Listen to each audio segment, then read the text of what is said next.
বড় সুন্দর ছিল সেই রাতটা যখন জয়িতা হোটেলের ঘরটাতে এসে ঢোকে। নিজেকে আটকাতে পারেনি সেদিন জয়িতা, মানুষটাকে নিজের বুকে টেনে নিয়েছিল সেদিন। সেই রাতে জয়িতা প্রথমবার বুঝেছিল কেউ তাকে এভাবেও ভালোবাসতে পারে।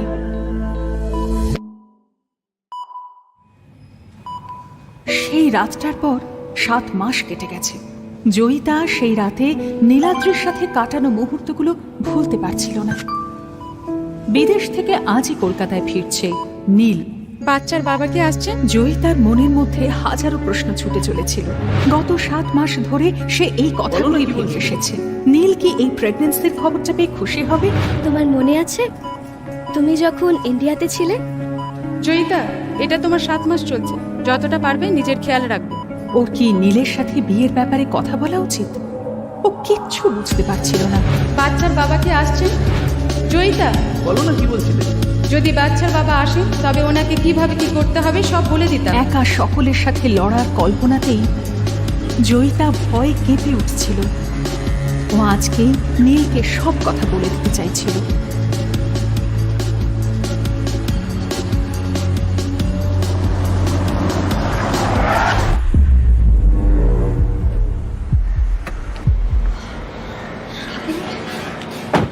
পারমিতা, মাথা খারাপ হয়েছে নাকি তোর? কেন? তুমি কি ভাবো আমি এই বাস্টার্ড বাচ্চাটাকে মেরে দেব? কি বলছিস কি জয়িতা, তুই? তুমি কি সত্যিই মনে করো ওই রাতটা তুমি নীলের সাথে কাটিয়েছো? ওরম নেশার ঘোরে যে কারুর সাথে শুয়ে তুমি এই বাচ্চাটাকে নীলের ঘাড়ে চাপাতে পারো না। Paramita, Jayita di, just stay away from Niladri. পারমিতার কথাগুলো শুনে জয়িতার মুখটা সাদা হয়ে গেল। পারমিতা কি সত্যি বলছিল? জয়িতা সে রাতে নীলাদ্রির সাথে না থাকলে কে ছিল ওই লোকটা?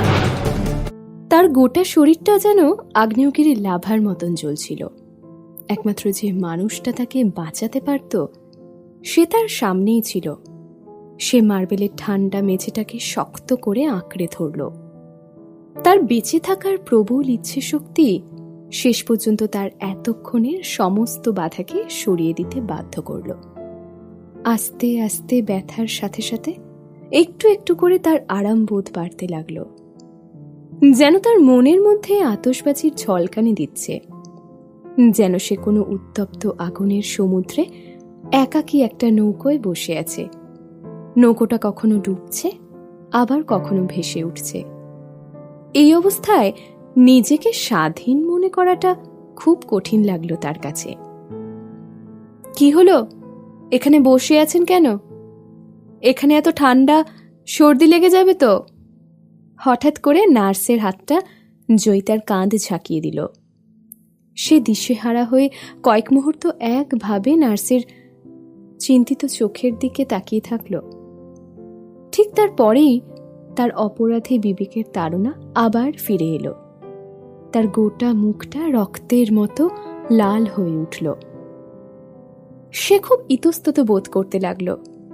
মনে হলো ওই নার্সের চোখকে এড়ানোর জন্য যেন মাটি খুঁড়ে কোনো গর্তে ঢুকে পড়লে বাঁচা যায়।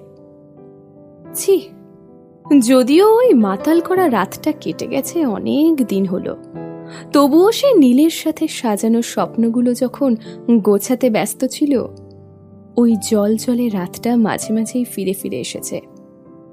আজ তার ওই মদ্যপ অবস্থায় অচেতন হওয়াটাকে মনে মনে ধন্যবাদ দিতে ইচ্ছে করে। কারণ সেই রাতে অতটা ড্রাঙ্ক ছিল বলেই সেই রাতের স্মৃতি খুব একটা মনে পড়ে না তার।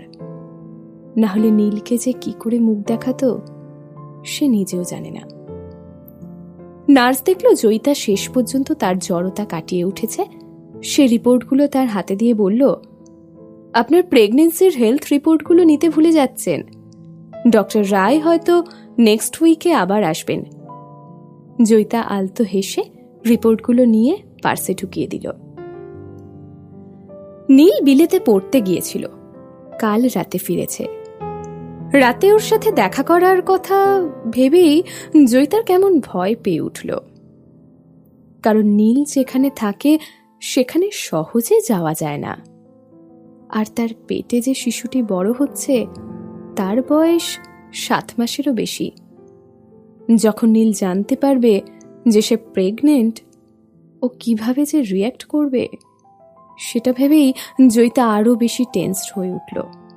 ডাক্তার জয়িতাকে অ্যাসিওর করেছেন যে পুরুষরা সাধারণত প্রথম সন্তানের ক্ষেত্রে একটু উইয়ার্ড বিহেভ করে, পরে ঠিক হয়ে যায়। আসলে তাদের মানসিকতা বদলাতে একটু সময় লাগে। কিন্তু এক্ষেত্রে যে নীলকেই তার সব থেকে বেশি প্রয়োজন ছিল, যার সাথে এই বিষয়গুলো নিয়ে এসে একটু আলোচনা করতে পারত। হসপিটাল থেকে জয়িতা যখন বেরোলো, চারপাশটা রোদের তেজে গনগন করছে। কোমরটা কোনো রকমে চেপে রেখে সে একটা ট্যাক্সি ধরার জন্য হাত নাড়ালো।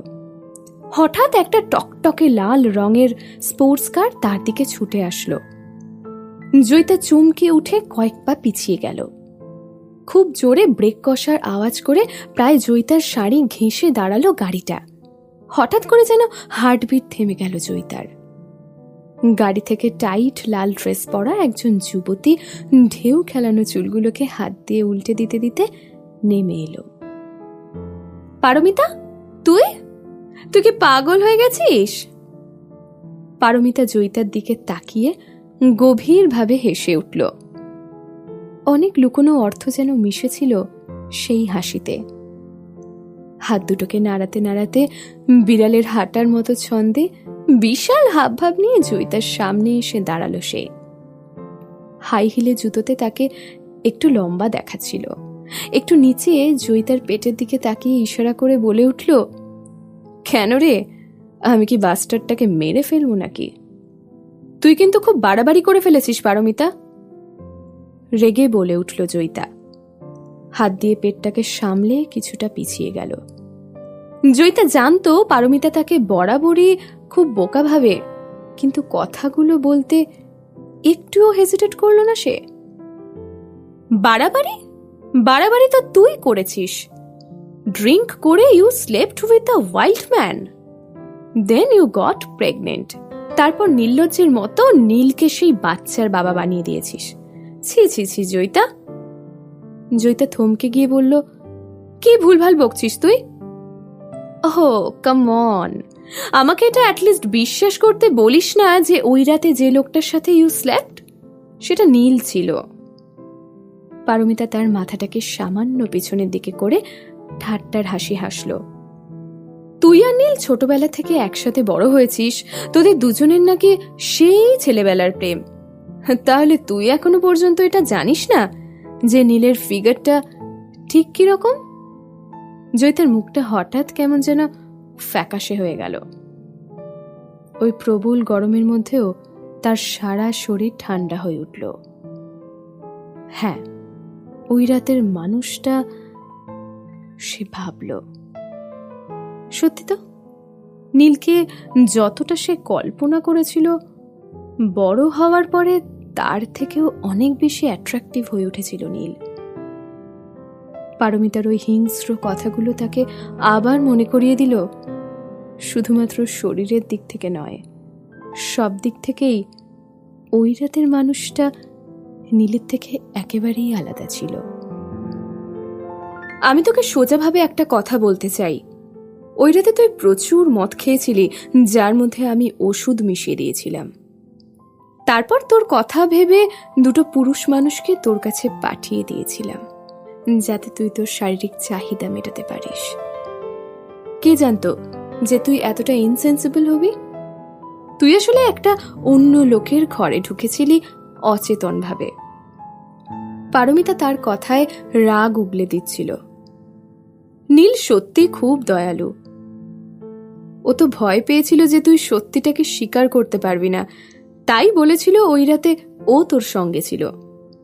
তুই এইসব কথা শুনে রাগে কাঁপতে কাঁপতে জয়িতা পারমিতার হাতটা চেপে ধরল। কেন তুই আমার সাথে এই কাজটা করলি? কেন?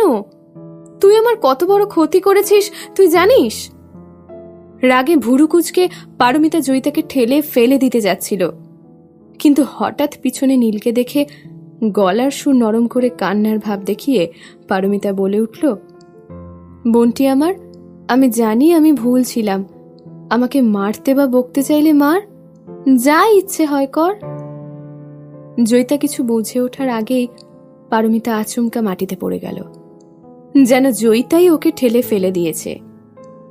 কি করছো তুমি? পেছন থেকে একটা বেশ গম্ভীর কণ্ঠস্বর শোনা গেল। জয়িতা পিছনে তাকিয়ে নীলকে দেখে চমকে গেল।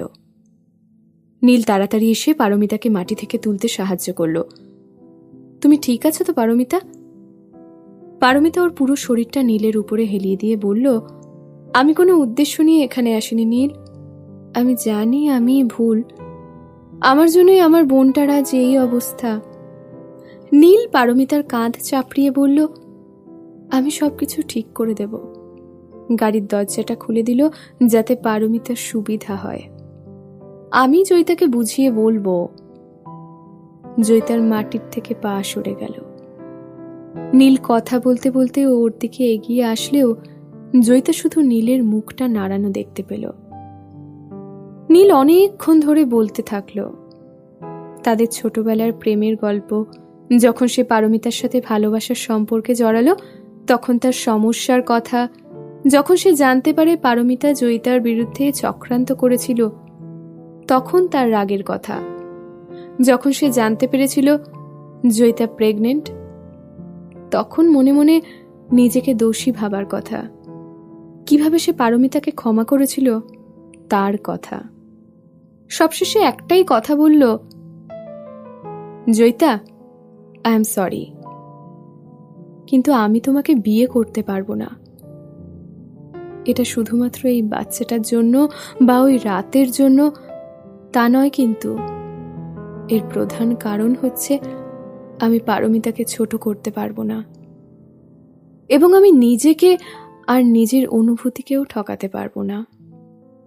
এই কটা মাস সে পারমিতার সাথে বিদেশে ছিল এবং দিন রাত একসাথে থাকার ফলে পারমিতার থেকে আলাদা থাকাটা তার কাছে খুব সমস্যা হয়ে দাঁড়িয়েছিল।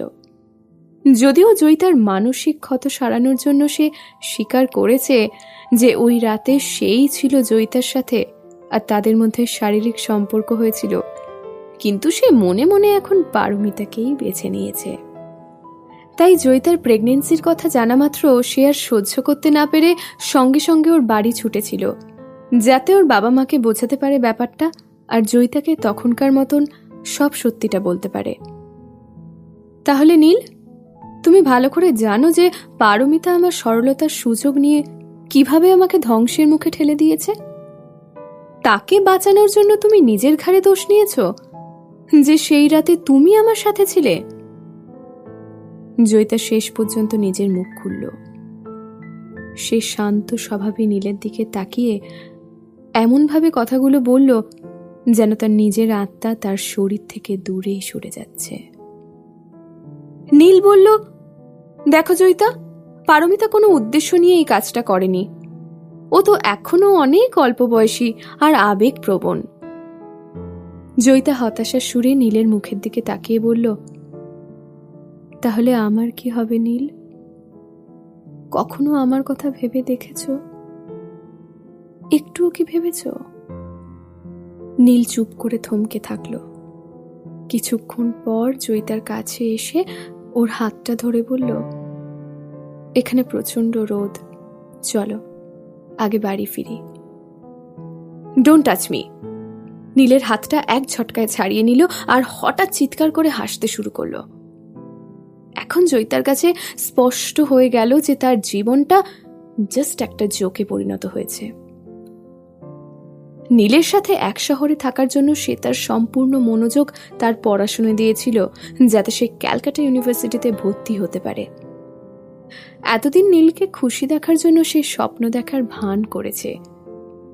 তার মধ্যে বেড়ে ওঠা সন্তানের কথা আর ফ্যামিলির সন্তানের কথা ভেবে সে তার দত্তক নেওয়া পরিবারকে ছেড়ে এসেছে।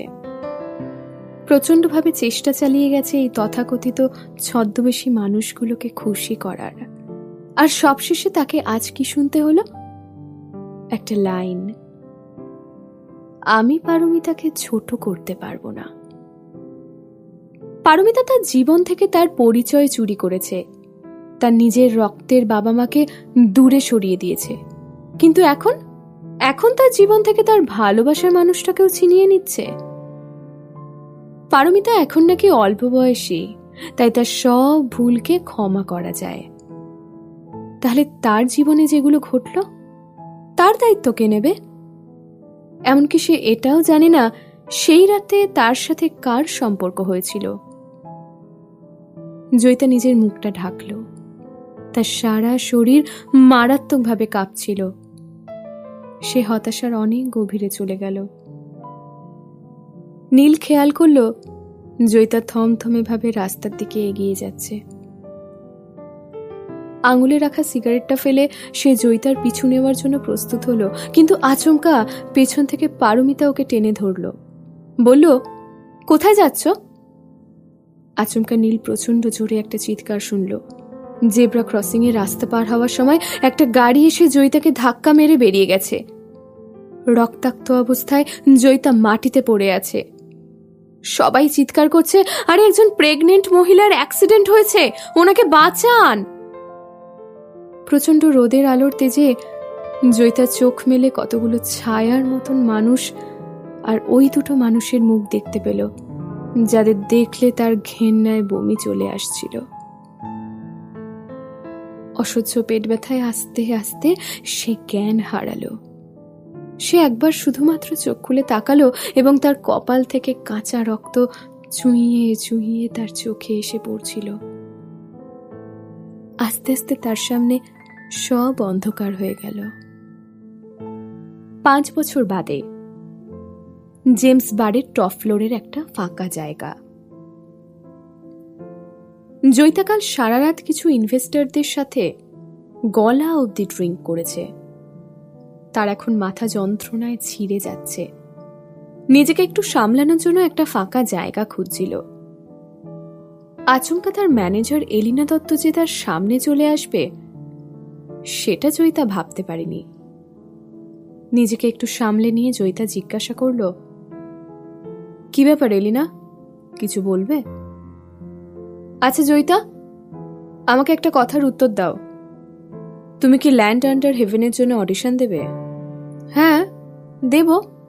কেন? অন্যদিকে তাকিয়ে জয়িতা উত্তর দিল। যদিও এলিনা তার ম্যানেজার, সে কোনো মতেই চাইছিল না যে জয়িতা ওই রোলটার জন্য অডিশন দিতে যাক, যার জন্য বড় বড় এন্টারটেনমেন্ট কোম্পানিগুলো টাকা ইনভেস্ট করবে। তাই একটু কড়াভাবেই বলল, তোমার কাল অডিশন দিতে যাওয়া হবে না। জয়িতা বেশ সারপ্রাইজ হয়ে ভুরুকুচকে জিজ্ঞেস করল, কারণটা জানতে পারি? You are acting with yourself Jayita, on behind my back. আর এখন তুমি আমাকে কারণ জিজ্ঞাসা করতে এসেছো? তোমার মনে হয় জানা নেই যে কোম্পানি পারমিতাকে অডিশনের জন্য অ্যারেঞ্জ করেছে? এক নিঃশ্বাসে এলিনা কথাগুলো বলে গেল। তুমি কি ভাবো তুমি পারমিতার থেকে ওই রোলটা ছিনিয়ে নিতে পারবে? তুমি এখনো স্বপ্নের জগতে বাস করো। একটা কথা সোজা ভাবে বলি, তুমি তোমার সময় আর পরিশ্রম নষ্ট করো না।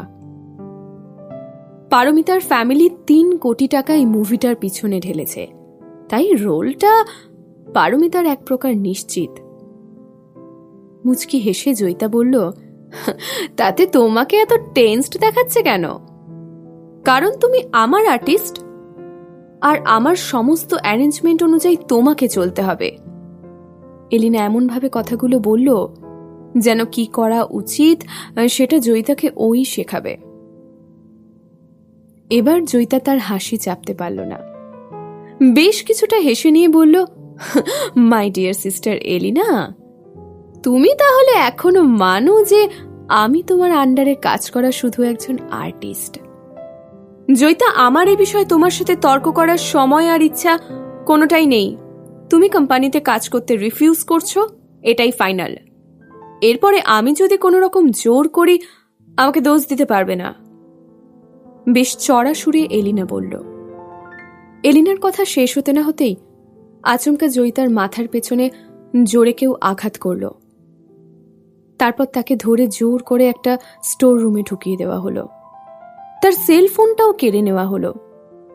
দুম করে স্টোর রুমের দরজাটা বন্ধ করে দেওয়া হলো। দরজার বাইরে পায়ের আওয়াজ আস্তে আস্তে মিলিয়ে গেল। জয়িতা জানতো যে এখন আর কোনো রকম চিৎকার করা বেকার হবে, তাই চুপ করে মেঝেতে বসে একটু শান্ত মাথায় সবকিছু ভাবতে থাকলো। যখন সে কোম্পানি জয়েন করে তখনও পারমিতা বেশ বিখ্যাত নায়িকা, আর এলিনা জয়িতার জন্য কয়েকটি ভিলেনের রোল অ্যারেঞ্জ করে দিত। যদিও বা জয়িতা নিজেকে আরো বেশি বোল্ড করে তুলেছিল, আর নায়িকার রোল পাওয়ার জন্য অনেক ধরনের নিচু কাজও সে করেছে। এখন যদি সে এই রোলটা না পায় তাহলে সে স্টারলাইট এন্টারটেনমেন্ট ছাড়তে বাধ্য হবে। এই ধরনের উল্টোপাল্টা চিন্তা করতে করতে হঠাৎ তার কানে একটা আওয়াজ ভেসে আসলো। এখানে কি তাহলে কোনো ইঁদুর আছে? জয়িতা আওয়াজটা যেখান থেকে আসছিল সেখানে গিয়ে অবাক হয়ে গেল। ওখানে সাজিয়ে রাখা বাক্সের পিছনে একটা বাচ্চা ছেলে বসে আছে। ছেলেটাকে দেখে মনে হলো খুব বেশি হলে 4 থেকে 5 বছর বয়স হবে। ছেলেটাকে কিরকম একটা সুন্দর পাথরের মূর্তির মতো মনে হলো। গায়ের রং ধবধবে ফর্সা, হাত পা তুলোর মতো নরম, ঠকঠক করে কাঁপছিল সে একটা কোণে বসে। সে তার টানা চোখ দিয়ে খুব সাবধানে জয়িতাকে লক্ষ্য করছিল। জয়িতা ভাবল, একটা বারের স্টোর রুমে এরকম একটা নিষ্পাপ শিশু কোথা থেকে এলো? হয়তো কোনো পাগল কাস্টমার এখানে ওকে নিয়ে এসেছিল। বেশ নরম সুরে জয়িতা জিজ্ঞাসা করল, হাই, তুমি কে? তুমি এখানে কি করে এলে? তুমি কি চুরি করতে ঢুকেছিলে? কেউ কি তোমাকে এখানে আটকে রেখেছে?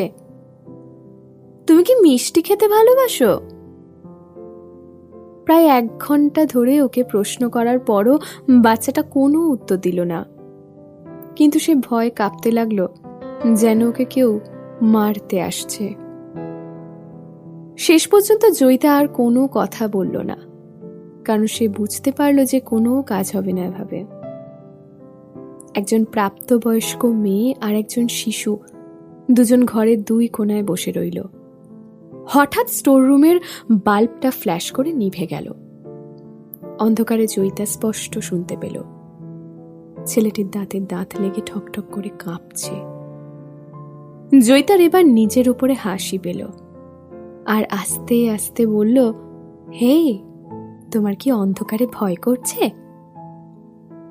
এবার কিন্তু ঠকঠক করা আওয়াজটা থেমে গেল। জয়িতা মনে মনে ভাবল, ওহ, কি ভিতরে বাবা। এবার জয়িতা মেঝে ছেড়ে উঠল আর ধীরে ধীরে বাচ্চাটার কাছে গেল। ভয় পেয়ে শিশুটির মুখ ফ্যাকাশে দেখাচ্ছিল। যাই হোক না কেন, জয়িতা বাচ্চাটার পাশে বসে সঙ্গে সঙ্গে তার চোখ বন্ধ করল, এবং কখন সে ঘুমিয়ে পড়ল সে নিজেও জানে না। এলিনা এক প্রকার জোর করে গত রাত্রে তাকে কোম্পানির স্টাফদের সঙ্গে ড্রিঙ্ক করতে বাধ্য করেছিল, তাই জয়িতার মাথা যন্ত্রণায় ছিঁড়ে যাচ্ছিল। কিছুক্ষণ পর যখন জয়িতার ঘুম ভাঙল তখন সে তার পায়ে কারোর শরীরে উষ্ণতার আঁচ পেল।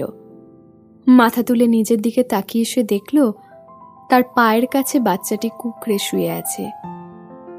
ছোট্ট হাত দিয়ে তার শার্টের একটা কোণা আঁকড়ে ধরে আছে।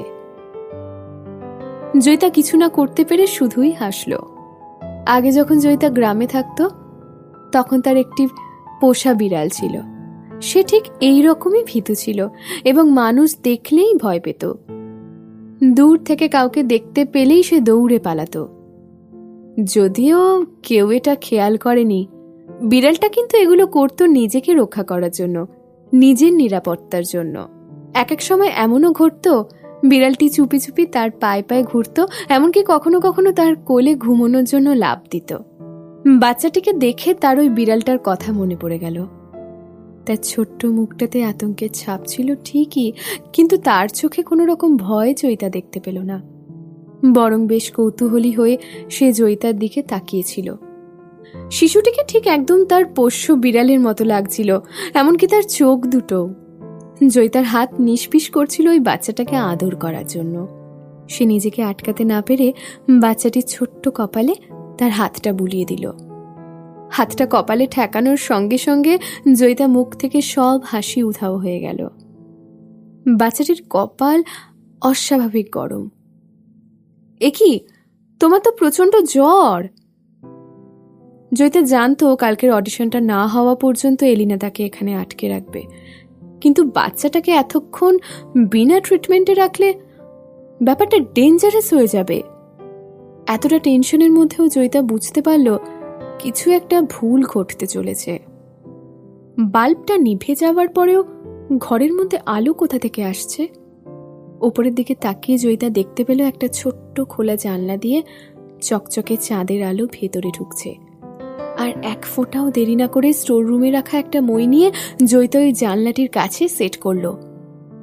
তাড়াতাড়ি এসো, আমি তোমাকে এখান থেকে বের করে নিয়ে যাব।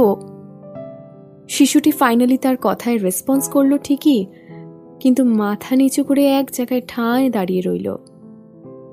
জয়িতা ব্যাপারটা বুঝতে পেরে হাসল এবং বাচ্চাটির চিবুকটা আলতো করে টিপে বলল, আমি জানি তোমাকে বিশ্বাস করা যায়। তুমি কি চাও আমি আর তুমি এখানে একসাথে সারা রাত আটকে পড়ে থাকি? দেখতেই পাচ্ছ যে জানলাটা এতটাই ছোট যে আমি এখান থেকে বেরোতে পারবো না, কিন্তু তুমি যদি এখান থেকে বেরিয়ে যেতে পারো তাহলে কাউকে না কাউকে খুঁজে আমাকে বাঁচাতে পারবে। এরপরেও জয়িতা যখন দেখলো বাচ্চাটি ইতস্তত বোধ করছে, জয়িতা নিজেই তাকে কোলে তুলে মইয়ের উপরে উঠিয়ে দিয়ে বলল, তাড়াতাড়ি করো, তুমি তো চ্যাম্পিয়ন, চ্যাম্পিয়নরা তো ভয় পায় না। ডোন্ট ওয়ারি, আমি তোমাকে এই নিচ থেকে হাত দিয়ে সাপোর্ট করব। শেষ পর্যন্ত বাচ্চাটাকে অনেক কষ্ট করে ওই জানলা দিয়ে বের করার পর জয়িতা ঝিমিয়ে পড়ল। ডিসব্যালেন্সড হয়ে মই থেকে এক মুহূর্তের মধ্যে পড়ে গেল। জানলার ধার থেকে জয়িতার অবস্থা দেখতে পেয়ে বাচ্চাটার আবার আগের মতো মুখ ফ্যাকাশে হয়ে গেল। জয়িতা তার সমস্ত শক্তি তার গলার কাছে এনে একটাই কথা বলল, যাও। আকাশের তারার আলোয় জয়িতার ফ্যাকাশে মুখটা দেখে মনে হচ্ছিল ও খুব ভেঙে পড়েছে, কিন্তু এত কিছুর মুখোমুখি হওয়া সত্ত্বেও তার সৌন্দর্য এতটুকু কমে যায়নি। বিশেষ করে তার গভীর ও জীবন্ত চোখ দুটো দেখে মনে হচ্ছিল কোনো এক অন্ধকার সমুদ্রের মাঝে অসংখ্য তারার প্রতিচ্ছবি। সে কিন্তু এখন আর 5 বছর আগের সহজ সরল গ্রামের মেয়ে নেই, যার সৌন্দর্যকে তেমন কেউ একটা পাত্তা দিত না।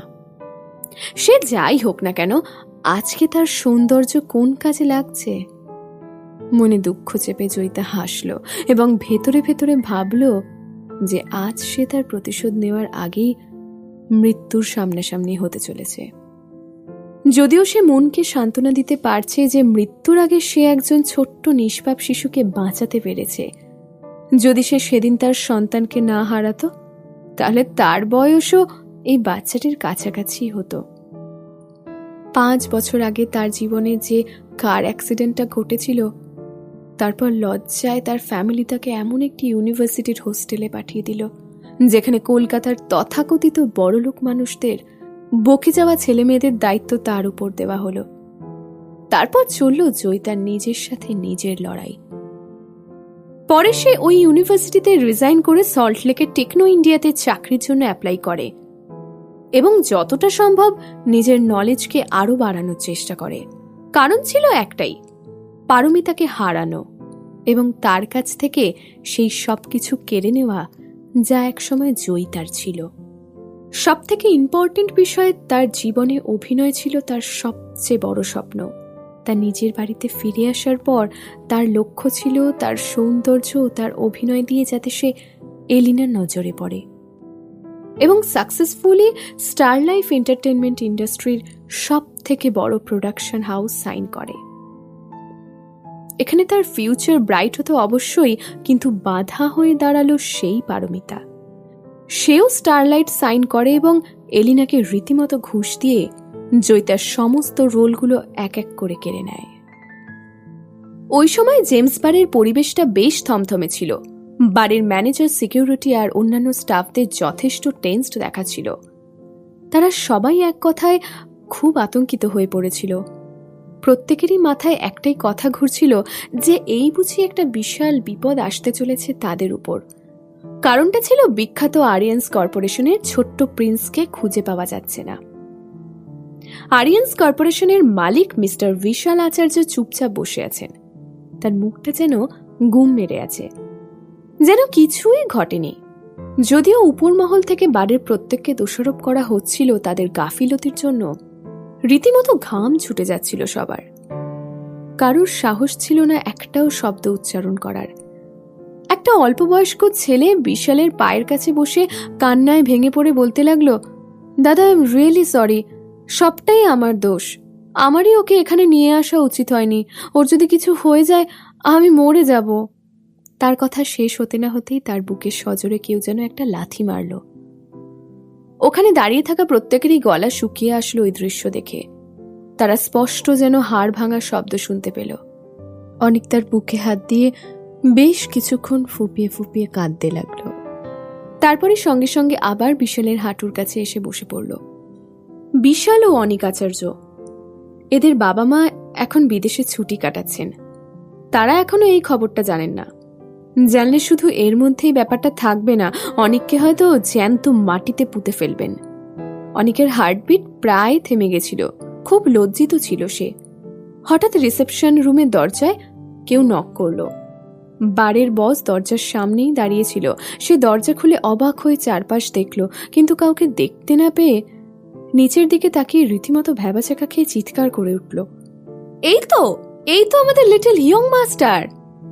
অনেক প্রায় হামাগুড়ি দিতে দিতে বাচ্চাটার কাছে পৌঁছে ওকে জড়িয়ে ধরে কান্নার স্বরে বলল, সোনা বাবা আমার, তোমার কাকার সোনা ছেলে না তুমি? কোথায় চলে গেছিলে আমাকে ছেড়ে? এবার ওখানে থাকা প্রত্যেকে স্বস্তির নিঃশ্বাস ফেলল, যেন সবাই মৃত্যুর মুখ থেকে ফিরে এসেছে। বিশাল এবার সোফা ছেড়ে উঠে অনেকের কলার ধরে টেনে সরিয়ে দিল। তারপর নিজের বাচ্চাটার কাছে হাঁটু গেড়ে বসে জিজ্ঞাসা করল, কি হয়েছিল? অনেকের কাছ থেকে ছাড়া পেয়ে শিশুটা তার বাবার হাতটা ধরে তাকে বাইরের দিকে টানতে লাগলো। তাকে খুব চিন্তিত দেখাচ্ছিল। বিশাল তার ছেলের দিকে ঝুঁকে সামনে গেল এবং তীব্র মদের গন্ধ পেল। এছাড়াও সে আরেকটা খুব চেনা গন্ধ তার ছেলের গায়ে পেল, যা অনুভব করে সে অবাক হয়ে থমকে দাঁড়িয়ে থাকলো। বাবার কোনো রকম নড়াচড়া না দেখে ছোট্ট রাজকুমার আঙুল তুলে একটা কিছু দেখানোর চেষ্টা করলো। তার চোখে মুখে এতটাই টেনশন ছিল, সে তার মুখ দিয়ে আওয়াজ করে বারবার ইশারা করতে লাগলো। বিশাল তার ছেলেকে কোলে তুলে তার ছেলের দেখানো ডিরেকশনে জোরে পা চালালো। পিছনে পিছনে প্রায় সবাই এক প্রকার পরিকি মরি করে হাঁটা শুরু করলো। অনেকও সাথে গেল ব্যাপারটা জানার জন্য। 5 মিনিট পর সবাই টপ ফ্লোরের স্টোর রুমের সামনে এসে দাঁড়ালো। ছোট্ট প্রিন্স এক ঝটকায় তার বাবার কোল থেকে নেমে পাগলের মতন তার শরীরের সমস্ত শক্তি দিয়ে স্টোর রুমের দরজা ধাক্কাতে লাগলো। এবার বিশাল বেশ কনফিউজড হয়ে গেল। সে জিজ্ঞাসা করলো, কি হয়েছে সোনা? ভেতরে কি কেউ আছে? তারপর ঘাড় ঘুরিয়ে বারের বসকে বলল, দরজাটা খুলুন। সঙ্গে সঙ্গে বস মাথা নাড়িয়ে বলল, হ্যাঁ হ্যাঁ হ্যাঁ, এক্ষুনি খুলছি। এরপর সে তার মহিলা ম্যানেজারকে রীতিমতো ধমক দিয়ে বলল, কি হচ্ছেটা কি মিস সরকার? দরজাটা খুলুন তাড়াতাড়ি, এর চাবি কোথায়? মিস সরকার রীতিমতো থতমত খেয়ে বলল, ও দরজাটা খুলতে হবে, আচ্ছা আচ্ছা খুলছি। আসলে সে খুব ভয় পেয়ে গেল, কারণ সে এলিনাকে কথা দিয়েছিল যে অডিশন শেষ না হওয়া পর্যন্ত জয়িতাকে এখানেই আটকে রাখবে। শহরের দুজন নাম করা শিল্পপতি আর তার বারের বসের কথা না করার ক্ষমতা তার ছিল না। ভয় প্রায় কাঁপতে কাঁপতে সে চাবি দিয়ে দরজার লকটা খুলে দিল। দরজা খুলতেই সবার চোখে পড়ল একজন মহিলা অচেতন অবস্থায় মাটিতে লুটিয়ে পড়ে আছে। বাড়ির বস এবার রীতিমতো রেগে গিয়ে চিৎকার করে উঠল, কি হচ্ছেটা কি এখানে? এই মহিলা এখানে কোথা থেকে আসলেন? নিজের দোষ ঢাকার জন্য মিস সরকার বলল, আমি জানি না। আমি যখন এখানে লাস্টে এসে চেক করে গেছিলাম তখন তো এখানে কেউ ছিল না। তাড়াতাড়ি ওনার চিকিৎসার ব্যবস্থা করুন, বস বলল। সবেমাত্র ওদের মধ্যে একজন এগিয়ে যাচ্ছিল জয়িতার দিকে, কিন্তু সঙ্গে সঙ্গে ছোট্ট রাজকুমার প্রায় ঝাঁপিয়ে পড়ে জয়িতাকে জড়িয়ে ধরে থাকল। তার চোখ মুখ দেখে বোঝা যাচ্ছিল যে সে কাউকে জয়িতার কাছে ঘেঁষতে দিতে চাইছে না। মিস্টার বিশাল, কিছু একটা বলতে গিয়ে বারের মালিক থেমে গেল। আসলে তাকে খুব দিশেহারা দেখাচ্ছিল। সে এই পরিস্থিতিতে ঠিক কি বলবে বুঝে উঠতেই পারল না। বিশাল মহিলা ম্যানেজারের দিকে এক নজরে তাকিয়ে থাকল। তার চোখে মুখে স্পষ্ট তার অপরাধ ফুটে উঠেছিল। তারপরে বিশালের চোখ পড়ল স্টোর রুমের ভেতরে থাকা মইয়ের দিকে, যেটা কিনা একটা ছোট্ট জানলার সাথে সেট করা ছিল। সে এটাও পরিষ্কার বুঝতে পারল যে ওই জানলা দিয়েই একজন ছোট্ট সাইজের মানুষ ছাড়া কারোর পক্ষে বেরোনো সম্ভব না। এখন তার কাছে গোটা ব্যাপারটাই জলের মতন স্বচ্ছ হয়ে গেল যে অ্যাকচুয়ালি কি ঘটেছিল। সে হাত দিয়ে ইশারা করে সবাইকে সরতে বলল, তারপর নিজেই গিয়ে অচেতন জয়িতাকে কোলে তুলে নিল। জয়িতার শরীর থেকে যে সুন্দর গন্ধ তার নাকে ভেসে এলো সেটা তার আবারও খুব আলাদা লাগলো। বিশাল জয়িতাকে কোলে তুলে এগোতে লাগলো। এবার কিন্তু ছোট্ট প্রিন্স তার বাবাকে বাধা দিল না, কিন্তু তাকে দেখে বোঝা গেল যে সে চায় না অন্য কেউ তার সামনে ওই অপরিচিত মহিলাকে হাত লাগাক। তার সরল মুখটা দেখে বোঝা গেল সে বলতে চাইছে, আমি সত্যি খুব ছোট, না হলে আমিই ঠিক ওকে কোলে তুলে নিয়ে যেতাম। জায়গাটা বেলভিউ নার্সিংহোম। পরের দিন সকালবেলায় জয়িতার জ্ঞান ফিরল। চোখ মেলেই জয়িতা প্রথমে যাকে দেখল সে তার উল্টো দিকের জানলার ধারে বসেছিল। সে পায়ের ওপর পা তুলেই বসেছিল।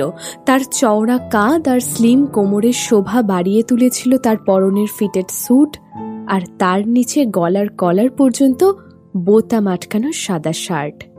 যদিও তার মুখের ওপর ঝলমলে রোদ এসে পড়ছিল, কিন্তু তাকে দেখে মনে হচ্ছিল তার শরীরটা যেন প্রাচীন শক্ত বরফের আস্তরণযুক্ত। তার উদাসীন হাবভাব দেখে মনে হলো সে যেন মধ্যযুগের কোনো দুর্গের রাজা। সে অন্যদিকে তাকিয়ে চুপ করে বসেছিল, কিন্তু হঠাৎ যখন তার শান্ত চোখ দুটো জয়িতার দিকে পড়ল, জয়িতার মনে হলো ওই চোখ তার শরীর ভেদ করে ঢুকে গেল। ওই তীক্ষ্ণ দৃষ্টি যেন তার গায়ে ধারালো ছুরির মতন বিঁধল, ফালা ফালা করে দিল জয়িতার ভেতরটা। কিছুক্ষণ পর সে নিজে তার মনকে জোর করে ওই দৃষ্টির থেকে সরিয়ে নিল।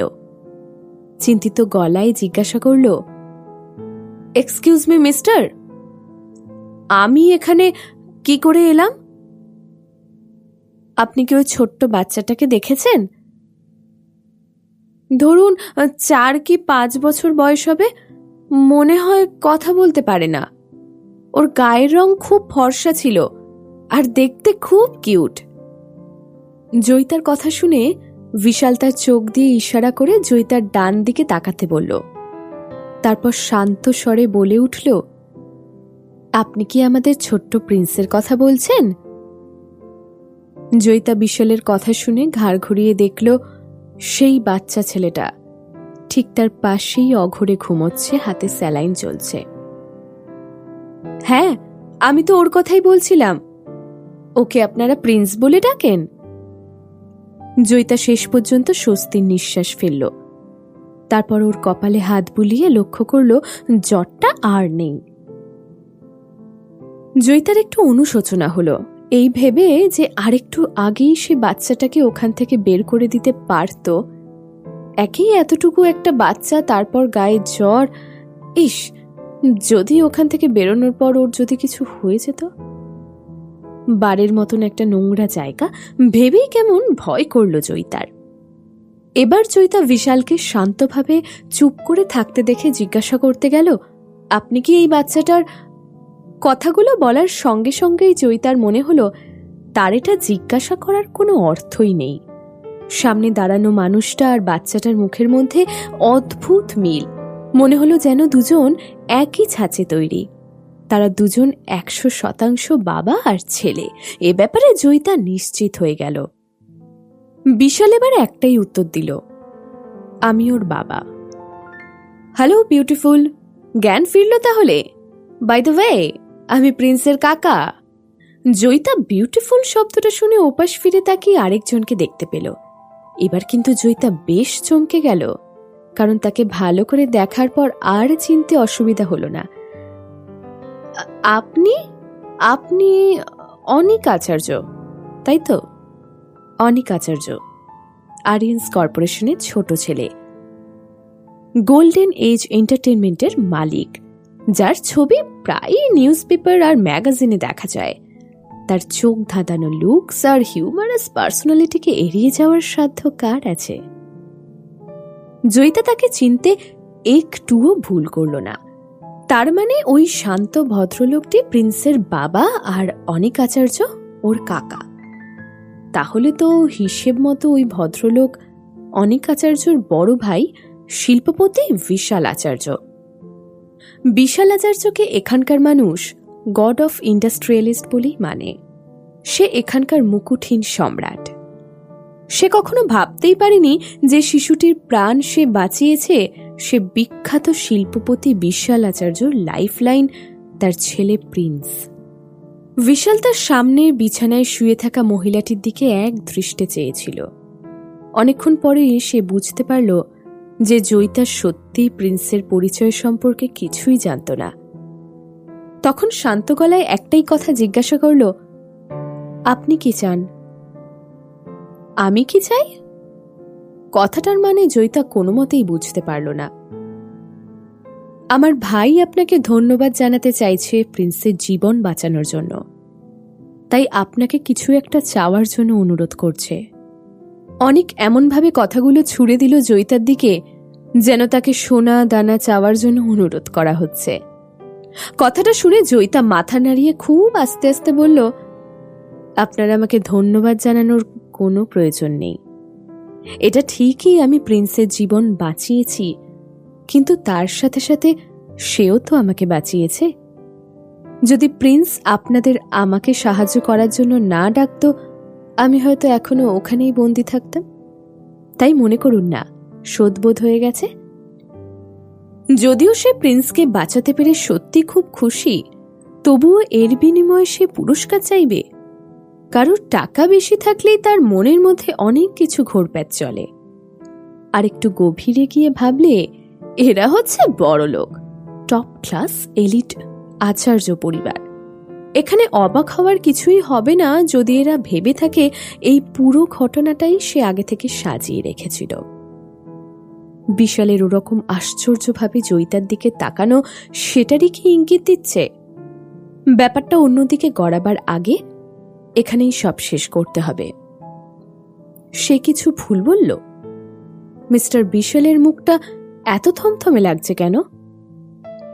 জয়িতার অবস্থাটা কিছুটা আঁচ করতে পেরে আর জয়িতার মতো এরকম একজন সুন্দরীর মুখে ভয়ের আভা দেখে এবার অনেক মুখ খুলল।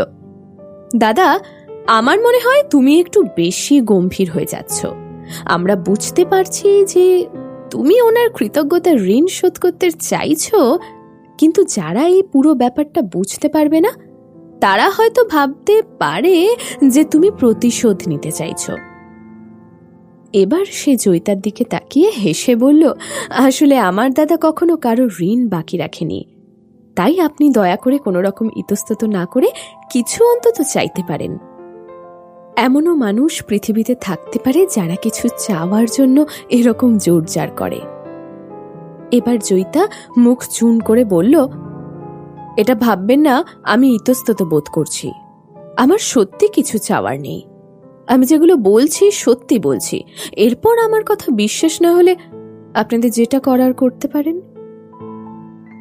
তার দরকার নেই, বিশাল সংক্ষেপে বলল। তার মুখ দেখে যেন মনে হচ্ছিল সে খুবই অধৈর্য হয়ে পড়ছে। অনেক সব পরিস্থিতি দেখে বলল, তার দরকার পড়বে না ম্যাডাম। সিসিটিভি ফুটেজ চেক করে আমাদের দেখা হয়ে গেছে যে রাজকুমার নিজেই পালিয়ে ওই ঘরে ঢুকে গেছিল, আর বাড়ির লেডি ম্যানেজার অলরেডি স্বীকার করে নিয়েছে যে সেই আপনাকে ওই ঘরে আটকে রেখেছিল। তাই আমরা আপনাকে কোনো দিক থেকেই সন্দেহ করছি, এটা মাথাতেও আনবেন না প্লিজ। যেহেতু আপনি আমাদের সব থেকে দামি মানুষটা জীবন বাঁচিয়েছেন, তাই আপনার জন্য কিছু একটা করার অনুরোধ রাখছি। বাহ, তাহলে আমরা যেখান থেকে শুরু করেছিলাম সেখানেই ফিরে গেলাম, তাই তো? খুব বিরক্তভাবে জয়িতা বলে উঠল। তার মনে হলো এবার ব্যাপারটা শেষ করতেই হবে। বিশালের ওই এক রকম ভাবে তাকিয়ে থাকাটা তার অসহ্য লাগছিল। সে বলল, তাহলে বলুন কিভাবে আপনি টাকা দিতে চান? ও ও ও বড় লোকরা তো খুব সহজেই পে করতে পারে। সরি, ভুলে গিয়েছিলাম। তার মনে হলো বিশালও হচ্ছে সেই ধরনের মানুষ যে কিনা টাকা দিয়ে সব সমস্যার সমাধান করতে চায়। জয়িতার এই ধরনের মতামত দেখে বিশালের চোয়াল শক্ত হয়ে উঠল। জয়িতা চোখের জল ধরে রাখতে না পেরে বলে উঠল, এত কি ভাবছেন? আপনার যদি কিছু বলার থাকে বলে ফেলুন। একটু কথা বললে আপনি নিশ্চয়ই মরে যাবেন না? দাদার হাবভাব দেখে অনেক বলে উঠল, আমার দাদা মনে হয় ভাবছে যে আপনাকে টাকা দেওয়াটা আপনাকে অপমান করা হবে। জয়িতা তাকে থামিয়ে দিয়ে বলে উঠল, ইটস ওকে, করুন অপমান। আচার্য পরিবারের হাই স্ট্যাটাস নিয়ে কারোর কোনো সন্দেহ ছিল না, আর সেই মুহূর্তে জয়িতাও বুঝে উঠতে পারছিল না যে কি চাইলে ভালো দেখাবে। পরিস্থিতি প্রায় দমবন্ধ করা হয়ে ওঠার আগেই বিশাল বলে উঠল, আমি আপনাকে বিয়ে করতে চাই। জয়িতার চোখের সামনেটা মুহূর্তের জন্য অন্ধকার হয়ে গেল। দম বন্ধ করা কাশি শুরু হলো। কাশতে কাশতে অতি কষ্টে সে জিজ্ঞাসা করল, এ কি বলছেন আপনি? ফাইনালি তার কাশি থামলে সে অনিকের দিকে এমনভাবে তাকিয়ে থাকলো যেন সে তার কাছ থেকে তার দাদার কথার মানে জানতে চায়। এবার কিন্তু শুধু জয়িতা নয়, অনিকও প্রচন্ড অবাক হয়ে তার দাদার দিকে তাকিয়ে থাকলো আর দাদাকে বলল, দাদা তুমি কি বলতে চাইছো? এবারে কিন্তু আমিও তোমার কথা কিচ্ছু বুঝতে পারলাম না। এবার জয়িতা তার মাথা আর ঠিক রাখতে না পেরে বলে উঠল, এবার এটা বলবেন না যে আপনার ছেলের প্রাণের বিনিময়ে আপনি নিজেকে আমার কাছে ডিভোটেড করে আমার ঋণ শোধ করতে চাইছেন। বিশাল এবার মাথাটা কিছুটা নিচের দিকে নামিয়ে একমত হওয়ার সুরে বলল, ধরে নিন তাই। বিশালের থমথমে মুখ থেকে এই ধরনের একটা কথা শোনার পর জয়িতার সত্যি মনে হলো যে সে স্বপ্ন দেখছে। সে নিজের কপালে হাত দিয়ে শেষ পর্যন্ত বলেই ফেলল, ডক্টর ডক্টর কোথায়? আমার মনে হয় মাথা খারাপ হয়ে গেছে, আমার হ্যালুসিনেশন হচ্ছে। এরপর অনেকও ইচ্ছে করে ইনোসেন্ট ভাবে বলল, আমার মাথাটাও কি তাহলে খারাপ হয়ে যাচ্ছে? জয়িতা তার জীবনে হয়তো হাজার অপমান সহ্য করেছে, কিন্তু শক্তভাবে সবকিছুকে মেনেও নিয়েছে।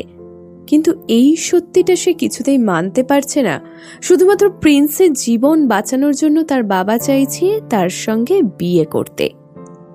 এটা অন্য কেউ হলে মেনে নেওয়া যেত, যদি কোনো হ্যান্ডসাম ছেলে তাকে এই প্রস্তাবটা দিত, তখন সে না হয় এটাকে একটা রোমান্টিক অফার বলে মেনে নিত।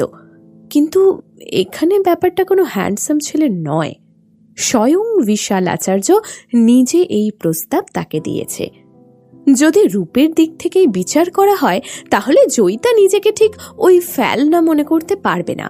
কিন্তু বিশাল আচার্য কি ধরনের মানুষ? এতদিনে সে জয়িতার থেকে অনেক গুণ বেশি অসংখ্য সুন্দরীদের দেখেছে। যদি সে তাকে শুধুমাত্র পছন্দ করত তাহলে হয়তো জয়িতা এতটা অবাক হতো না। যদি বিশাল তাকে দেখার পর তার সাথে কোনো খেলাও খেলতে চাইতো, শরীরী সম্পর্ক করতে চাইতো, তাহলেও সেটা বোঝা যেত। কিন্তু না, সে কি বলল, আমাকে বিয়ে করবেন? ব্যাপারটা সত্যি তার কাছে খুব ভয়ের লাগছে। এবার গোটা ব্যাপারটাই খুব ইন্টারেস্টিং হয়ে উঠল যখন জয়িতা বিড়বিড় করে বলল, আপনি আপনি সমকামী নন তো? কিন্তু কথাটা অনেকের কানে যাওয়া মাত্রই সে হাসতে হাসতে লুটিয়ে পড়ল। কথাটা শোনা মাত্রই বিশালের মুখ এতটাই গুম মেরে গেল যে সেটা খেয়াল করে পুরো ওয়ার্ডের সবাই চুপ হয়ে গেল। বেশ খানিকক্ষণ হাসার পর অনেক কষ্টে বলল, আমার দাদা যদি তাই হতো তাহলে এই ছোট্ট প্রিন্স কিভাবে এলো? ওয়েল, স্যারোগেসি, আর্টিফিশিয়াল প্রেগনেন্সিও তো হতে পারে। জয়িতা সঙ্গে সঙ্গে জবাব দিল, আচ্ছা দাদা যদি গেই হতো তাহলে আপনাকে কেন বিয়ে করতে চাইবে? অনেক প্রশ্ন করল, হয়তো ওনার অক্ষমতাকে ঢাকার জন্য। আবার অনেক জোরে জোরে হাসতে হাসতে বলল, দাদা আমার মনে হয় I can't help you anymore. Joyita দুই ভাইয়ের দিকেই এবার তাকিয়ে বলল, আমি তো এটাও শুনেছি যে আপনারা দুজনেই। জয়িতার মুখ থেকে কথাগুলো শুনে অনেক কাশতে কাশতে বলল, ও নো, মাথাতেও আনবেন না এসব। যদিও আমি এতটাই হ্যান্ডসাম যে ছেলে এবং মেয়ে দুপক্ষই আমাকে খুব পছন্দ করে। এবার কিন্তু বিশাল আর থাকতে না পেরে চেয়ার ছেড়ে উঠে জয়িতার দিকে এগিয়ে ওর খুব সামনে ঝুঁকে পড়ল এবং বেশ গম্ভীরভাবে বলল, অনেক, প্রিন্সকে এখান থেকে নিয়ে যাও। অনেক একটু ভ্যাবাচাকা খেয়ে বলল, হ্যাঁ মানে? তুমি কি করতে চাইছো দাদা? জামার হাতাটা গোটাতে গোটাতে বলল, আমিও আমার সেক্সুয়াল ওরিয়েন্টেশন কি সেটা অবশ্যই জয়িতার কাছে প্রুভ করব। বিশালকে দেখে মনে হচ্ছিল সে যেন এখনই জয়িতাকে ওর চোখ দিয়ে গিলে নেবে। ভয়ের চোটে জয়িতা প্রায় খাট থেকে পড়েই গেল, আর প্রিন্স যে বেডে শুয়েছিল সেটার একটা কোণ ঘেঁষে দাঁড়িয়ে পড়ল। এবারে এক নিঃশ্বাসে জয়িতা বলে ফেলল, দেখুন মিস্টার বিশাল, আমি কিন্তু এগুলো প্রথমে শুরু করিনি। এ ধরনের গসিপ আমি লোকের মুখে শুনেছি, আপনি বরং ওই লোকগুলোকে জিজ্ঞাসা করুন। আর আপনাকে আর একটা রিকোয়েস্ট করছি, প্লিজ আমাকে আর কোনো রকম ধন্যবাদ দিতে হবে না। আপনি যদি সত্যি জানতে চান আমি কি চাই, তাহলে আমি এটাই চাই যে আমাকে জোর করে কিছু চাওয়ার জন্য বাধ্য করবেন না। অ্যান্ড সরি, কিছুক্ষণ পরে আমার একটা খুব ইম্পর্টেন্ট অডিশন আছে, আমাকে এক্ষুনি বেরোতে হবে। যদি ভাগ্যে থাকে তাহলে আবার দেখা হবে। কথাগুলো শেষ করে জয়িতা প্রায় বেরোনোর জন্য রেডি হয়ে গেছিল। কিছুটা এগোতেই বিশাল পিছন দিক থেকে বলে উঠল, শুনুন, আমি কি আপনাকে যাওয়ার জন্য পারমিশন দিয়েছি? কথাগুলো জয়িতার কানে পৌঁছতেই ভয়ে তার পা কাঁপতে লাগলো এবং সে মনে মনে ভাবল যে তার জীবন মনে হয় আজকেই শেষ। কিছুক্ষণ পরেই সমস্ত নিস্তব্ধতাকে ভেঙে দিয়ে বিশাল একটা পেপার আর একটা পেন হাতে নিয়ে বলল, আপনার কাছে একটা রিকোয়েস্ট আছে মিস জয়িতা। প্লিজ আপনি নিজের হাতে প্রিন্সকে কিছু লিখে দিয়ে যান, যাতে সে জাগার পর আপনার ব্যাপারে দুশ্চিন্তা না করে। এ যাত্রায় বেঁচে গেলাম। মনে মনে এটা ভাবতে ভাবতে জয়িতা বলল, ব্যাস এইটুকুই, নো প্রবলেম, দিন, সে না হয় আমি অনেক কিছুই লিখে দিয়ে যাচ্ছি ওর জন্য। এটা বলে জয়িতা পেপারের উপর খুব দ্রুত লেখা শুরু করলো। লেখা শেষ করা মাত্রই তার মনে হলো সে যেন কোনো মৃত্যুর ফাঁদ থেকে বেঁচে ফিরল। জয়িতাকে যেতে দেখে বিশালের চোখের চাহনি এমন হলো যেন সে তার শিকারকে ধরে ফেলেছে। এরপরেই অনেক বিশালকে বলতে শুরু করলো, আচ্ছা দাদা, আমি কি স্বপ্ন দেখছি? তুমি সত্যি জয়িতাকে বিয়ে করবে? আমি 32 বছর ধরে তোমাকে চিনি, তোমার কোনো কিছুই আমার কাছে অজানা নয়। আজ পর্যন্ত কোনো মেয়েকেই তুমি পছন্দ করে উঠতে পারোনি। এমনকি তোমার ভাই হয়েও আমারও নিজের মাঝে মাঝে সন্দেহ হতো যে তুমি সত্যিই কি ইম্পর্টেন্ট। এই শব্দটা শুনে সঙ্গে সঙ্গে বিশাল রেগে গিয়ে ধমকে বলল, জাস্ট শাট আপ। এবার অনেক চুপ করে গেল।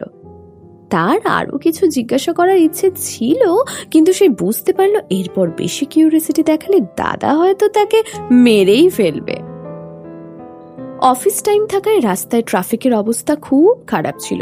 জয়িতা যখন পৌঁছলো অলরেডি লেট হয়ে গেছে। পারমিতা আর এলিনা তখন অডিশন বিল্ডিং থেকে হাসতে হাসতে বেরোচ্ছিল।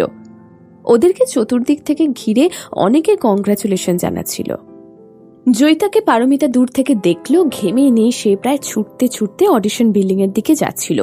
পারমিতা আজ থেকে 5 বছর আগে যে হিংসার চোখ দিয়ে ওকে দেখেছিল, আজ সেই একই দৃষ্টি তার চোখে ফুটে উঠল। মনে হলো যেন কোনো বড়সড় প্রাণী একটা পিঁপড়ের দিকে তাকাচ্ছে। পারমিতা তার গাড়িতে উঠে ধুলো উড়িয়ে বেরিয়ে গেল। জয়িতা সেটা লক্ষ্য করে বেশ তাড়াতাড়ি পা চালিয়ে বিল্ডিং এ ঢুকলো। হঠাৎ সে লক্ষ্য করলো এক দল ভদ্রলোক একে অপরের সাথে কথা বলতে বলতে আসছেন। হ্যাঁ, এবার জয়িতা চিনতে পারল, তারা তো এই মুভির অডিশন প্যানেলের জাজ। জয়িতা আচমকা তাদের সামনে দাঁড়িয়ে মাথা নিচু করে বলল, সরি, আমার লেট হয়ে গেছে। সামনে হঠাৎ করে একটা মেয়ে পথ আটকে দাঁড়ালে জাজেরা বেশ অবাক হয়ে একে অপরের মুখ চাওয়াচাওয়ি করতে লাগলো। তাদেরকে বেশ অসন্তুষ্ট দেখাচ্ছিল। লেট করা মানুষজনকে কেউই পছন্দ করে না। ওদের মধ্যে যিনি অ্যাসিস্ট্যান্ট ডাইরেক্টর ছিলেন তিনি সোজা জয়িতার দিকে তাকিয়ে বললেন, অডিশন শেষ হয়ে গেছে। আপনার এখানে এখন আসার মানেটা ঠিক বুঝলাম না। আপনাদের মতো ইয়ংস্টাররা আজকাল খুব আনরিয়েলেবল হয়ে গেছেন। জয়িতা এবার বলা শুরু করলো, আমি এখানে লিড রোলের জন্য আসিনি। এবার স্ক্রিন রাইটার বেশ অবাক হয়ে জিজ্ঞাসা করলেন, ও, আপনি এখানে ফিমেল লিড রোলের জন্য আসেননি? বেশ, তাহলে এখানে কিসের অডিশন চলছিল? জয়িতা তাদের দিকে তাকিয়ে থাকলো। প্রায় বেশ কিছু টাইম ধরে সবাই চুপ হয়ে গেল। অ্যাসিস্ট্যান্ট ডাইরেক্টরের কথাগুলো জয়িতার গায়ে কাঁটার মতো বিঁধল। কিন্তু এর মধ্যেই উনি যেটা দেখলেন সেটা জয়িতার রূপের লাবণ্য। তার পাতলা ঠোঁট, মুক্তোর মতন সাজানো দাঁত, কোমর পর্যন্ত এলানো চুল, পরনে লাল ড্রেস। তার রূপের আগুন সে নিজে ইচ্ছে করলেও চেপে রাখতে পারবে না, বরং যত চাপার চেষ্টা করবে তত তা আরো ঠেলে বেরিয়ে আসবে। জয়িতা শান্তভাবে দাঁড়িয়ে থাকলেও তাকে দেখে মনে হচ্ছিল সে যেন কোনো কুয়াশার ঢাকা জঙ্গলে হারিয়ে গেছে। ঈশ্বর যেন হাজার হাজার বছর সময় নিয়ে এরকম একটা পরীর মতন কাউকে তৈরি করেছেন। তার মায়াবী চোখ দুটোর দিকে তাকালে যে কোনো মানুষের মনে হবে কখনো শেষ না হওয়া সৌন্দর্যের মধ্যে সে যেন আটকে গেছে। সমুদ্রের মতন গভীরতা তার চোখে। আচমকা তাদের যেন মনে হলো তারা কোনো স্বপ্ন দেখছিল। এবার সেই স্বপ্ন থেকে সবাই বেরিয়ে এলো যখন ডাইরেক্টর অনির্বাণ রায় তাকে জিজ্ঞাসা করল, আপনার নাম কি? জয়িতা সাহা। জয়িতা শান্তভাবে উত্তর দিল। ডাইরেক্টর মিস্টার রায় এবার তার অ্যাসিস্ট্যান্ট ডাইরেক্টর, স্ক্রিন রাইটার আর প্রডিউসারের দিকে তাকালো। তারপর বলল, আমার আপনাকে এবার একটু একটু মনে পড়ছে। আপনি তো স্টারলাইটের আর্টিস্ট ছিলেন, তাই তো? ওকে, এবার আপনি ফিরে যান। সাপোর্টিং ফিমেল লিডটা আপনার জন্যই থাকলো। ফিল্ম শুরু হলে আপনাকে জানিয়ে দেওয়া হবে। এবার এক মুখ হাসি নিয়ে জয়িতা তাকে কৃতজ্ঞতা জানিয়ে বলল, থ্যাংক ইউ স্যার, আমি এই রোলটার জন্য যতটা পারবো নিজেকে তৈরি করব। জয়িতার সাপোর্টিং ফিমেল লিড রোলের স্বপ্নটা প্রায় সত্যি হতে চলেছে। সে মুভির অদিতির এই ক্যারেক্টারটাকে খুব ভালো করে স্টাডি করে অনেক কষ্টে নিজেকে এই রোলটার জন্য তৈরি করেছিল। এক দেখাতেই ডাইরেক্টর তাকে পছন্দ করে ফেলেছেন, এটা ভেবেই তার দারুণ অনুভূতি হচ্ছিল। সৌভাগ্যবশত এত বড় একটা ধাক্কার পরেও সে সাকসেসফুল হতে পারল। ডাইরেক্টর মিস্টার রায় জয়িতা চলে যাওয়ার পর বলল, আমরা একজন অভিনেত্রীকে খুঁজছিলাম আর একেবারে পারফেক্ট একজনকে পেয়েও গেলাম। স্টারলাইট এন্টারটেনমেন্টে ও জয়েন করলেও জয়িতা কিন্তু ওর প্রাপ্য মর্যাদা পায়নি। আর তাছাড়া ওর অ্যাক্টিং রেকর্ড ঘাটলে লিড রোল করার মতো জায়গায়ও ও আসতে পারেনি। যদিও ওকে কিন্তু ছবিতে যেরকম দেখেছিলাম তার থেকে অনেক বেশি সুন্দরীও। স্ক্রিন রাইটার মিস্টার অরবিন্দ বিশ্বাস কিন্তু এবার নিজের উত্তেজনা না চাপতে পেরে বলল, যাই বলুন না কেন মিস্টার রায়, অদিতির রোলটার জন্য ও কিন্তু একদম পারফেক্ট। ওর তাকানোটা একদম ক্যারেক্টারের সঙ্গে ম্যাচ করে যাচ্ছে। সিনেমাতে অদিতি কিন্তু একজন ধার্মিক মহিলা, যে কিনা একটা এন্টায়ার নেশনের পতনের কারণ হয়ে উঠবে। সে আরো বেশি সুন্দরী আর ফ্যাশনেবল হতে পারত, কিন্তু সে নিজের শালীনতা বজায় রেখেছে। সে কোথাও কিন্তু নিজেকে অশ্লীল করে তোলেনি। যাই বলুন না কেন, এর আগে যারা রোলটার জন্য অডিশন দিয়েছিল তাদের অ্যাপিয়ারেন্স দেখেই আমার প্রচন্ড রাগ উঠে যেত। কথাটা শুনে মিস্টার রায় হেসে বলে উঠল, এখনই এত উত্তেজিত হওয়ার কিচ্ছু হয়নি মিস্টার বিশ্বাস, আমরা কিন্তু এখনো পারফেক্ট অদিতিকে খুঁজে পাইনি। ওই একই সময় বেলভিউ নার্সিংহোমের ভিআইপি কেবিনে ছোট্ট প্রিন্স গন্ডগোল পাকিয়ে বসেছে। কেবিনের জানলার উপর খালি পায়ে উঠে সে রীতিমতো হতাশ হয়ে চিৎকার করে কান্না জুড়ে দিয়েছে। সব ডাক্তার আর নার্সরা তাকে অনেক বোঝানোর চেষ্টা করছেন, কিন্তু তাকে কোনোভাবেই থামানো যাচ্ছে না। অনেক রাজকুমারকে নিজের থেকেও বেশি ভালোবাসে, কিন্তু তাতে কি, তারও সব রকম চেষ্টা ব্যর্থ হয়েছে। বিশাল কোম্পানির খুব জরুরি একটু কাজে বেরিয়েছিল, কিন্তু শেষমেশ অনেককে বাধ্য করলো বিশালকে ফোন করে ডেকে আনতে। উফ দাদা, ফাইনালি তুমি এসে গেছো। প্রিন্স কিছুক্ষণ আগে পর্যন্ত ঠিক ছিল, হঠাৎ এমন কাণ্ড শুরু করে দিল আর কিছুতেই ওকে সামলানোই যাচ্ছে না। অনেকের কাছ থেকে কথাগুলো শুনে বিশাল নিচু গলায় ওকে জিজ্ঞাসা করলো, কি হয়েছে সেটা বলবি? আরে আমি জানি না কি হয়েছে, ঘুম থেকে ওঠার পর ও কাউকে যেন খুঁজছিল। আমি তো ভাবলাম হয়তো ও জয়িতাকেই খুঁজছে, তাই আমি জাস্ট বললাম আন্টি চলে গেছে। আমার কথাটা শেষ হতে না হতেই ও এমন কাণ্ড শুরু করলো যে কি বলবো। মানলাম ও জয়িতাকে পছন্দ করে, বাট এটা কিন্তু ভাবনার বিষয় যে জয়িতার যাওয়ার কথা শুনে ও এরকম রিয়্যাক্ট করবে। দীর্ঘ অনেক দিন পরে প্রিন্স এই ধরনের পিকুলিয়ার রিয়্যাক্ট করছে।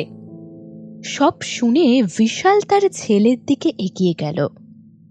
বাবাকে এগোতে দেখে প্রিন্স একটু ভয় পেয়ে পিছিয়ে গেল। ওর চোখে মুখে কেমন একটা সাবধানী আর রাগী ভাব ছিল। সে নিজের বাবাকেও বিশ্বাস করতে পারছিল না। বিশাল ওর থেকে ঠিক 3 পা মতো দূরত্বে থেমে গিয়ে বলল, যখন তোমার কাকু বলল যে ওই আন্টি চলে গেছে, তখন তোমার বোঝা উচিত যে সে সত্যি কথা বলছে। তার শরীর এমন কিছু খারাপ ছিল না, তাই তার এখানে থাকার দরকারও ছিল না। সে তো তোমার ঠাম্মার মতো মরে যায়নি যে আমাদের কাছে আর কোনোদিন ফিরবে না। বুঝতে পেরেছ আমি কি বললাম? শুধুমাত্র তার নিজের সন্তান ছিল বলেই সম্ভবত বিশাল এত ধৈর্য ধরে কথাগুলো বলতে পারল। প্রিন্স রিক নিজের চোখে দেখেছিল জয়িতাকে পড়ে যেতে, আর তাতে সে নিজেও খুব ভয় পেয়ে গিয়েছিল। সবকিছু দেখার পর কিন্তু তাকে কোনোভাবেই দোষ দেওয়া যায় না তার এই আচরণের জন্য। বাবার মুখ থেকে সব শোনার পর সে একটু শান্ত হলো, কিন্তু সে জানলার ধারে যেভাবে মাথা ঝুঁকিয়ে বসেছিল সেইভাবেই বসে থাকলো, ওখান থেকে নড়লই না। এসব দেখে বিশাল তার পকেট থেকে সেই কাগজটা বের করে তার দিকে বাড়িয়ে দিয়ে বলল, সে তোমার জন্য এটা রেখে গেছে, পারলে পড়ে নাও। এটা দেখে রিকের মুখের ধরনটাই একদম পাল্টে গেল। সে মাথা তুলে তার বাবার দিকে তার 2 হাত বাড়িয়ে দিয়ে তাকে কোলে নেওয়ার জন্য ইশারা করল। অনেক ওখানকার ডাক্তার, নার্স সবাই অবাক হয়ে শুধু তাকিয়ে থাকলো। সবারই মাথায় একটা কথা ঢুকলো না যে এত কিছু চেষ্টা করার পরও যাকে কোনোভাবেই মানানো গেল না, সে কিনা তার বাবার দেওয়া একটা কাগজের টুকরো দেখে শান্ত হয়ে গেল। অনেকের তখন মনে হয়েছিল কাগজের লেখাটার কোনো মানেই হয় না, কিন্তু এখন দেখা যাচ্ছে ওই লেখাটাই কাজে লেগে গেল। বিশাল এবার কোলে করে তার ছেলেকে নামিয়ে সোফায় বসালো আর কাগজটা তার হাতে দিল। প্রিন্স তো বেশ আগ্রহের সাথে কাগজটা হাতে নিল। শব্দের সাথে তার পরিচয় অনেক আগেই হয়েছে, তাই কাগজের লেখাটা সে সঙ্গে সঙ্গে পড়ে নিল। আমার সোনা, আমাকে বাঁচানোর জন্য অনেক থ্যাঙ্কস। তুমি সত্যি ভীষণ ভালো সোনা। কথাগুলো যে শুধু সে পড়ল তেমনটা কিন্তু নয়, নিজের সরল মনের ভেতর থেকে অনুভব করতে পারল। তার চোখ দুটোর উজ্জ্বলতা তার প্রমাণ দিয়ে দিল।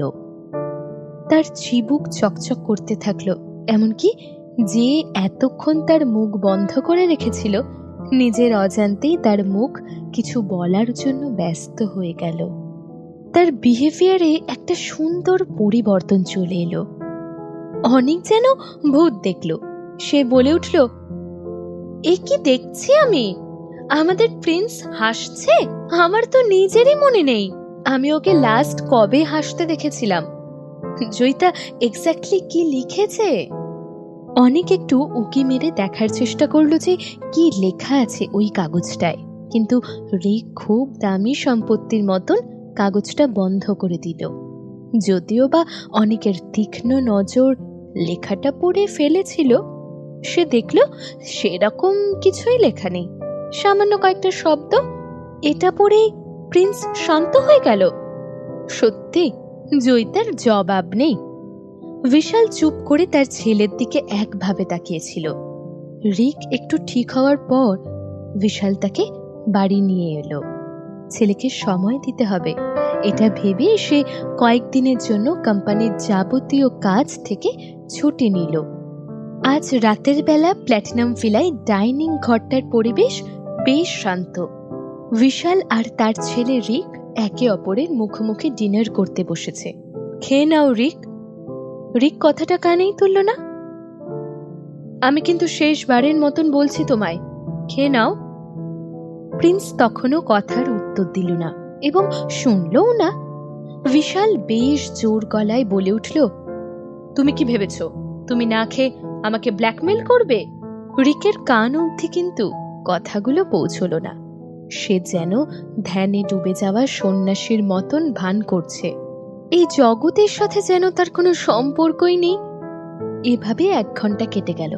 এবার বিশাল অনিককে ফোন করে বলল, জয়িতার অ্যাড্রেসটা টেক্সট কর। রিক মনে মনে এটা ভেবে খুশি হলো যে তার খাওয়া বন্ধ করাটা বিফলে যায়নি।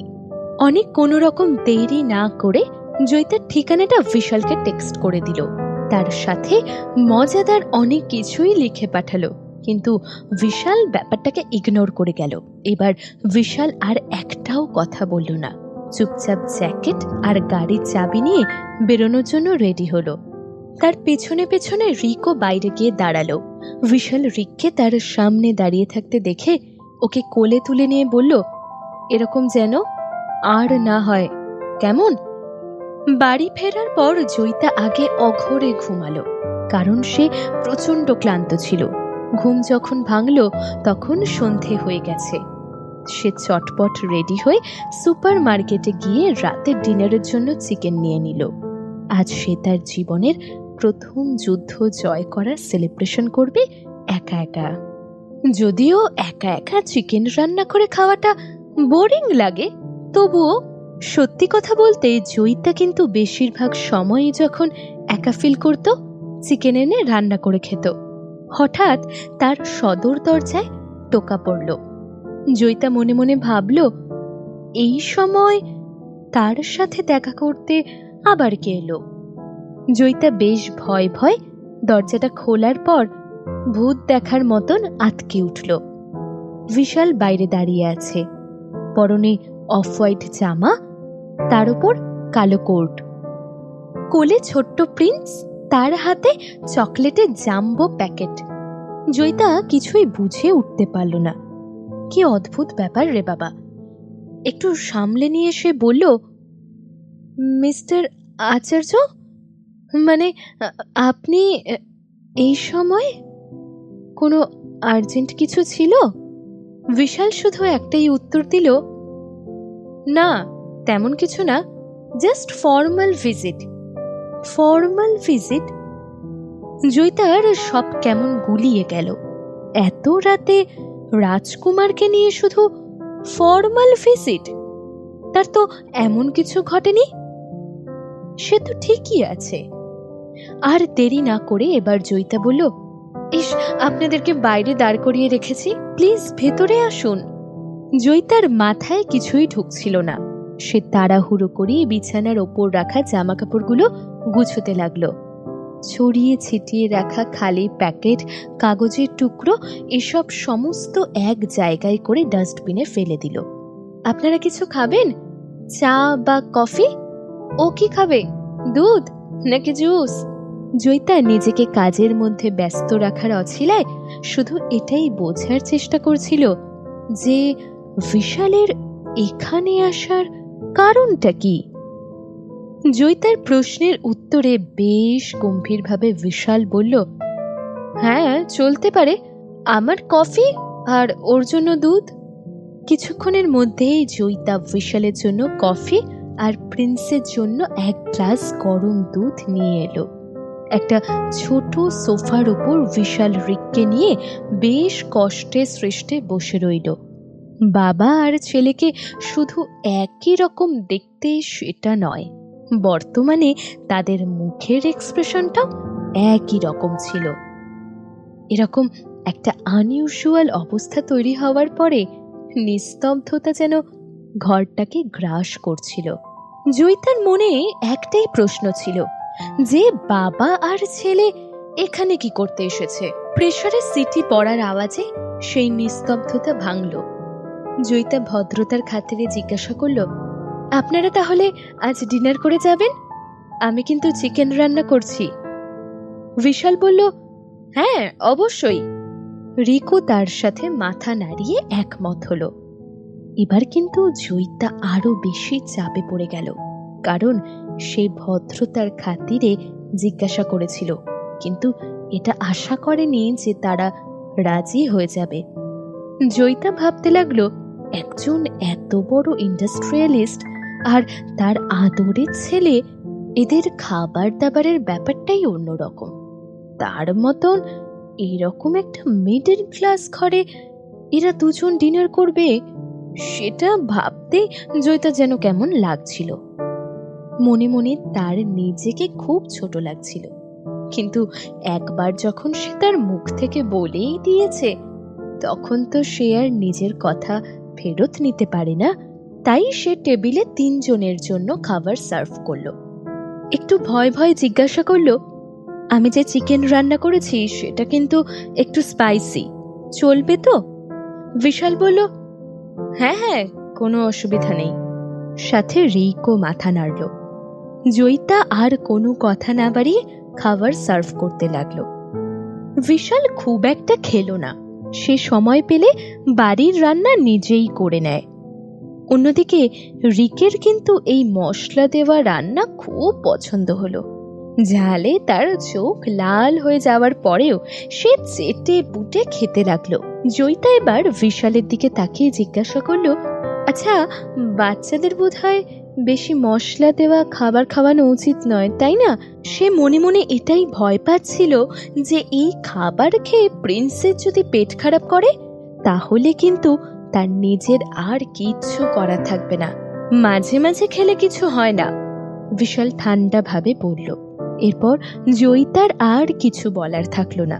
খেতে খেতে বিশাল হঠাৎ শান্তভাবে জয়িতার দিকে তাকিয়ে জিজ্ঞাসা করলো, আপনার অডিশন কেমন হলো? কথাটা শুনে জয়িতার কেমন পিলে চমকে গেল। সে তার মাথাটাকে নিচের দিকে ঝুঁকিয়ে বলল, অডিশন খুব ভালো হয়েছে, তাই জন্যই তো চিকেন রান্না করে একা একা সেলিব্রেট করছিলাম। জলের গ্লাসটা হাতে নিয়ে বিশাল বলল, কংগ্রাচুলেশনস। জয়িতা কোনোদিন ভাবতেও পারেনি যে বিশাল হবে প্রথম সেই মানুষ যে তার সাফল্যের জন্য তাকে কংগ্রাচুলেশন জানাবে। খাবার টেবিলে জয়িতা বিয়ার ভরা গ্লাসটা নিয়ে নাড়াচাড়া করছিল। হঠাৎ করে সে মুচকি হেসে তার মনের ভিতর থেকে একটাই কথা বলল, থ্যাংক ইউ। জয়িতার ফুলের মতো হাসি দেখে বিশালের মনের ভিতরে ঝড় বয়ে গেল। এবার জয়িতা রিকের দিকে তাকিয়ে বলল, আমি কিন্তু সত্যি প্রিন্সের প্রতি কৃতজ্ঞ। ও যদি না থাকতো তাহলে আমি হয়তো অডিশনের ওখানে সময় মতো পৌঁছতেই পারতাম না। ওকে, নাও চিয়ার্স। রিক নিজের দুধের গ্লাসটার দিকে তাকালো, তারপরেই তার বাবা আর জয়িতার বিয়ারের গ্লাসের দিকে তাকালো। ন্যাচারালি তার বয়সে চিয়ার্স করাটা ঠিক মানায় না, তবু সে তার দুধের গ্লাসটা দিয়ে চিয়ার্স করলো এবং এক ঢুকে বাকি দুধটুকু খেয়ে ফেললো। রিকের এই সিরিয়াস ব্যবহার দেখে জয়িতা না হেসে পারল না। ডিনারের মাঝখানে বিশাল একবার কল রিসিভ করতে ব্যালকনিতে গেল। জয়িতার সঙ্গে সঙ্গে রিককে কাছে টেনে ওর বিয়ারের গ্লাসটা তার হাতে দিয়ে ফিস ফিস করে বলল, টেস্ট করবে নাকি একবার? বাবা নেই তো এখানে, তাড়াতাড়ি এক ঢোক খেয়ে নাও।